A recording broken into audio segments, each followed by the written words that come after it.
साथियों, even classes के online platform पर आपका हार्दिक स्वागत है। आज मैं आपके सामने लेकर आया हूं वोकाल सीरीज की पार्ट 3।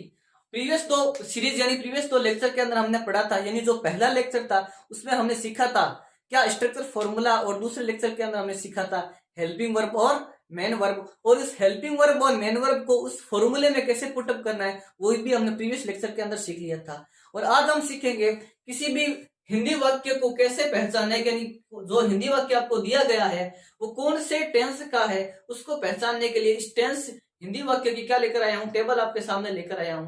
चलो आज हम सीखते हैं कौन से टेंस का कौन सा वाक्य, ये कैसे पहचानते हैं।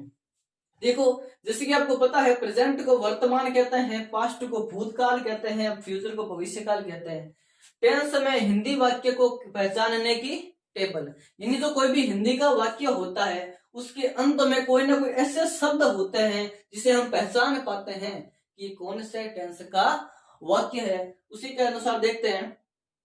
देखो, मैं आपके सामने 3 बातें बोल रहा हूं, यानी क्या आप हमारी जो सीरीज है, आज की सीरीज अटेंड कर रहे हो। एक अपने कल हमारी सीरीज अटेंड की थी और एक कल स्टैंड सीरीज हमारी अटेंड करोगे। यानी एक में क्या आ रहा है, हे, एक में क्या आ रहा है, हे आ रहा है, एक में आपने करी थी, ये क्या करोगे, यानी कोई ना कोई होगा। समझ में आ रही बात। ये 3 बातों से पता चला कि एक वर्तमान की बात है, एक भूतकाल की बात है और एक भविष्य काल की बात है। इसी प्रकार ये जो ता, ती, ते, ये तो आएगा ही आएगा किसके अंदर, सिंपल के अंदर। इसके अंदर सिंपल के अंदर आएगा। और क्या करेंगे, और इसमें क्या लगाना है हमको, है लगाना है। क्या लगाना है, है। क्या लगाना है, है लगाना। अब बात करते हैं इन 2 टेंसों की। हमने कल प्रीवियस यानी कल वाला लेक्चर पढ़ा था, इसकी जो मेन वर्ब होती है वो क्या लगती है, V1 प्लस ING। तीनों में समान रहती है, यानी तीनों में समान रहती है, तो उसी प्रकार तीनों में क्या आएगा, रहा, रहा, रही, रहे। यहाँ भी रहा, रही और रहे। इधर भी क्या था, थर्ड फॉर्म आ रही थी ना, चूंकि। इसी प्रकार यहाँ भी क्या आएगा, चुका, चुकी, चुके, चुका, चुकी, चुके और चुका, चुकी, चुके। अब चेंज क्या होगा, अगर यहाँ पर प्रेजेंट का है तो है लग जाएगा उनके अंदर, और पास्ट का है था तो फ्यूचर के अंदर होगा। देखो, रहा है कंटिन्यूस है ना, तो इसमें कंटिन्यू परफेक्ट है तो है लग गया, रही है, रहे हैं और रहा हूं। समझ में आई बात। इसी प्रकार प्रेजेंट का है तो चुका है, चुकी है और चुके हैं, और क्या आएगा, चुके हैं। अब देखो, परफेक्ट कॉन्टिन्यूस में होता है, यानी परफेक्ट कॉन्टिन्यूस की बात आती है उस समय कोई न कोई समय की जरूर बात आती है, यानी जो कार्य कब से शुरू हुआ है ये बात इस टेंस के अंदर आती है।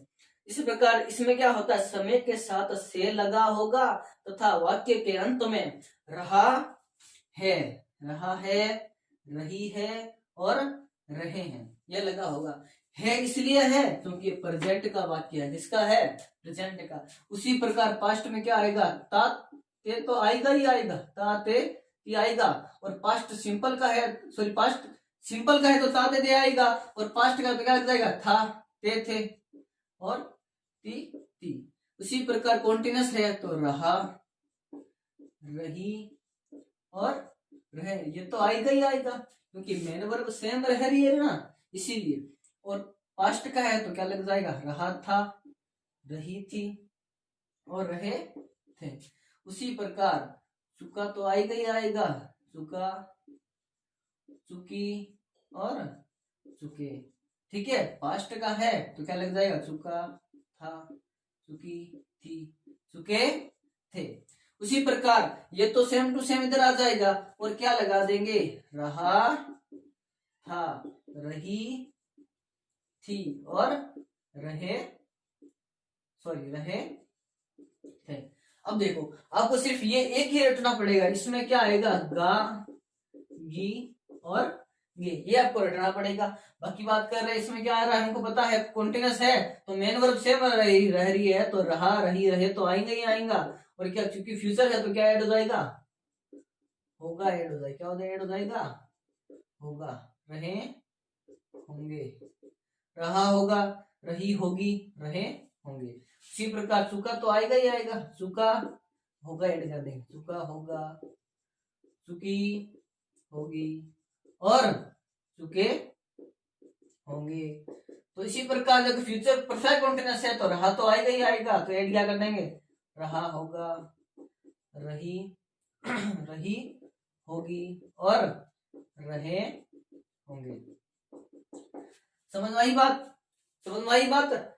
इस प्रकार ये टेंस की पहचान होगी। इसमें छोटी सी पहचान और रह गई, वो देखो सीखते हैं। यानी इसमें ये तो आएगा ही आएगा, और एक छोटी सी बात और ध्यान रखनी है, इस वाक्य में किसका उच्चारण आएगा, किसका आएगा, आ है, ई है और ए है का, किसका उच्चारण आएगा, आ है, ई है, ए है का क्या आ जाएगा, उच्चारण आ जाएगा। क्या आ जाएगा, उच्चारण। उच्चारण का मतलब होता है उसका साउंड आएगा। क्या आएगा, साउंड आएगा।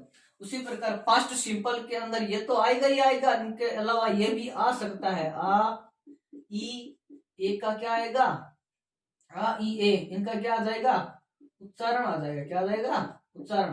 उच्चारण का मतलब होता है क्या आएगा, साउंड आएगा। फॉर एग्जाम्पल एक बार कहता हूं मैं कल पढ़ता था, मैं कल पढ़ता था, और एक मैं कहता हूं कल मैंने पढ़ा, कल मैंने पढ़ा, पढ़ा क्या आ रहा है, आ का साउंड आ रहा है। कल मैं वहां गया, आ का उच्चारण आ रहा है। और एक बार कहते हैं मैं यह काम कर चुका हूं, मैं यह काम कर चुका हूं। उसी प्रकार एक मैं बोलता हूं मैंने यह काम कर लिया है, आ है का आ रहा है ना। ये हो गई हिंदी वाक्य की पहचान। तो जो भी अपने पेन कॉपी उठा के इसको कर लो, आपको या स्क्रीनशॉट भी ले सकते हो आराम से।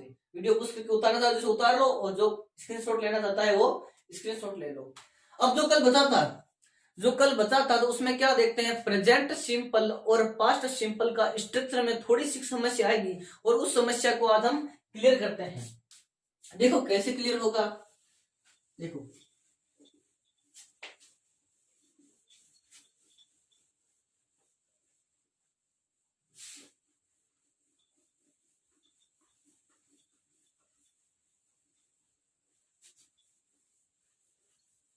देखो आज हम दो स्ट्रक्चर बनाएंगे। जो स्ट्रक्चर फॉर्मूला था ना उसमें प्रेजेंट सिंपल और पास्ट सिंपल को छोड़कर उस फॉर्मूले से सारे के सारे टेंस बन जाएंगे, और ये दो टेंस में थोड़ी सी समस्या आएगी, उस समस्या को आज हटा देंगे। यानी मैं आपके सामने दो स्ट्रक्चर बढ़ा ही देता हूं।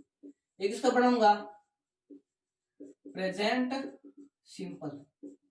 प्रेजेंट सिंपल की बात होती है तो इसकी हेल्पिंग वर्ब आती है, क्या आती है, डू या डज। मेन वर्ब क्या आती है, मेन वर्ब आती है V1 के साथ एस या ईएस। चलो इसका स्ट्रक्चर बढ़ाते हैं। अफर्मेटिव, अफर्मेटिव में सबसे पहले आता है सब्जेक्ट, और इसमें ध्यान रखने वाली बात सिर्फ यही ही है, क्योंकि इस प्रेजेंट सिंपल के अंदर दो मॉनिटर को माना था ना, इन मॉनिटर में से एक ही मॉनिटर आता है पहले दिन। इस दिन क्या आ जाएगा, V1 के साथ एस या ईएस, ऑब्जेक्ट और अदर वर्ड। अब बिल्कुल आसान है, अब वो स्ट्रक्चर फॉर्मूला था ना उसके अनुसार ही चलेगा। अब तो सबसे पहले सब्जेक्ट, फिर हेल्पिंग वर्ब है डू या डज, डू या डज, फिर है नॉट। अब देखो क्या है, मेन वर्ब V1 के साथ एस या ईएस। जब दूसरा वाला मॉनिटर आ जाता है उस समय ये जो ईएस है ना, एस ईएस, ये वाला हट जाता है। उस समय क्या हो जाता है, सिर्फ V1 ही लग जाती है, ऑब्जेक्ट और अदर वर्ड। अब इंट्रोगेटिव की बात करें तो सबसे पहले हेल्पिंग वर्ब आ जाती है, क्या करेंगे, डू या डज, सब्जेक्ट V1, ऑब्जेक्ट और अदर वर्ड। प्रश्नवाचक चिन्ह, इंट्रोगेटिव है ना। अब क्या आएगा, इंट्रोगेटिव नेगेटिव, तो क्या आएगा, डू या डज, फिर क्या आएगा, सब्जेक्ट, फिर तीसरे स्थान पर not, V1, object, other word, प्रश्नवाचक चिन्ह। इसकी बात करें WH वर्ड की, WH वर्ड में सबसे पहले खुद क्या आएगा, WH वर्ड आएगा। फिर इंट्रोगेटिव वाला स्ट्रक्चर लगा दो यहाँ पर, तो सबसे पहले क्या आता है, डू या डज, सब्जेक्ट, V1, ऑब्जेक्ट और अदर वर्ड, प्रश्नवाचक चिन्ह। तो देखो प्रेजेंट सिंपल का स्ट्रक्चर आपके सामने बन चुका है, ध्यान से देख लेना। अब मैं बनाने जा रहा हूं इसका पास्ट सिंपल का, किसका, पास्ट सिंपल का, जिससे आपके सारे के सारे स्ट्रक्चर क्लियर हो जाए। पास्ट सिंपल की बात करें, वही बात, हेल्पिंग वर्ब क्या होती है, डिड, मेन वर्ब क्या होती है V2। सेम टू सेम नियम इसमें लगा वही इसमें लगेगा। अफर्मेटिव के अंदर क्या नहीं आएगी, हेल्पिंग वर्ब नहीं आएगी तो सबसे पहले क्या आता है, सब्जेक्ट आता है, फिर हेल्पिंग वर्ब की सेकंड फॉर्म ऑब्जेक्ट और अदर वर्ड। अब बात करते हैं नेगेटिव की। क्या करते हैं, नेगेटिव की। जिस प्रकार डू डिड आने से वर्ब की फर्स्ट फॉर्म लगी थी, ऐसे हट गया था ना, उसी प्रकार इसमें सब्जेक्ट क्या गया, डिड। हेल्पिंग वर्ब आने से क्या हो गया, डिड आने से यहाँ पर फर्स्ट जो सेकंड फॉर्म थी ना, वो किसमें बदल गई, फर्स्ट फॉर्म में बदल गई। बस इतनी सी बात ध्यान रखने से टेंस एकदम क्लियर हो जाएगा।